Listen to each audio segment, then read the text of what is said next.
ہم نے اللہ تبارک و تعالیٰ کی وحدانیت کو پامال کیا۔ میں نے آپ کے سامنے جس آیت کریمہ تلاوت کیا تھا، اللہ پاک ارشاد فرماتا ہے یا ایھا الذین آمنو، اے ایمان والو، اے لوگو، اذا نودی للصلاۃ من یوم الجمعہ،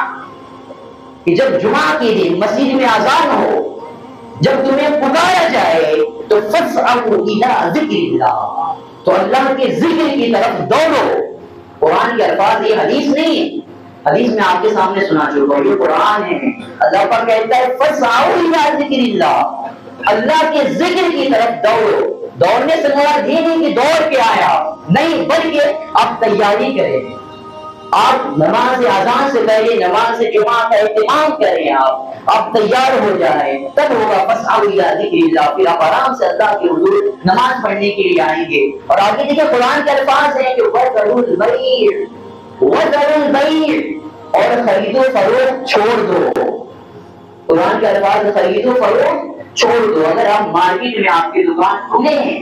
تو اسے بند کر دیجئے، کیونکہ جمعہ کا وقت ہو گیا ہے، یہ اللہ تبارک و تعالیٰ قرآن میں فرما رہا ہے۔ اور اتنا ہی نہیں بلکہ اللہ تبارک و تعالیٰ فرماتا ہے کہ اگر تم میں منع کر دیا اس کے بعد بھی اگر تم نہ مانو گے تو یہ بھی تمہارے لیے دشواری ہے، کیونکہ آگے قرآن کے الفاظ ہیں ذالکم خیر لکم ان کنتم تعلمون، کہ یہ تمہارے لیے بہتر ہے، یہ تمہارے لیے اچھی بات ہے اگر تم جانو۔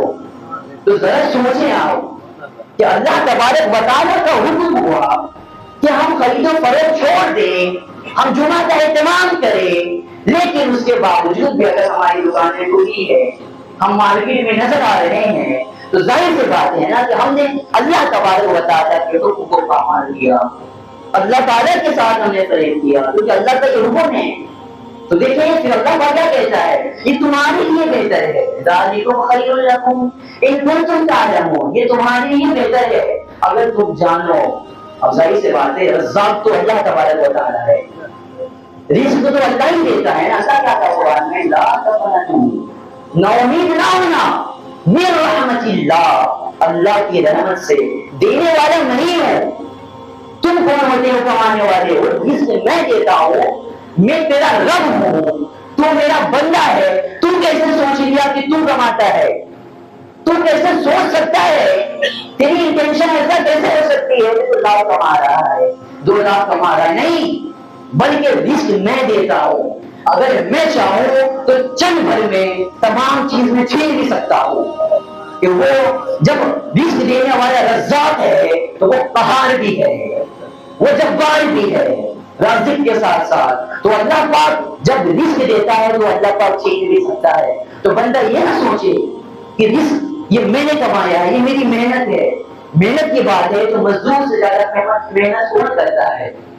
مزدور سے زیادہ محنت کون کرتا ہے؟ اتنی دھوپ میں دیکھیں آپ، بلڈنگیں بن رہی ہیں، جو مزدور ہیں اتنی بڑی دھوپ میں، اللہ اکبر، وہ شدت کی دھوپ ہے، اس میں وہ کنٹینیو کام کر رہے ہوتے ہیں، مزدور ہے وہ۔ لیکن ظاہر سی بات ہے جو مزدور ہوتا ہے نا، اور جو مزدوری کے ساتھ محنت کے ساتھ وہ رزق کماتا ہے، پیسہ کماتا ہے، اللہ کا دوست ہے، اور قاسم حبیب اللہ، وہ اللہ کا حبیب ہے جو محنت سے مزدوری کے ساتھ وہ پیسہ کماتا ہے۔ تو آپ یہ بھی دیکھیں نا کہ آپ مال کہاں سے کما رہے ہیں اور کہاں خرچ کر رہے ہیں۔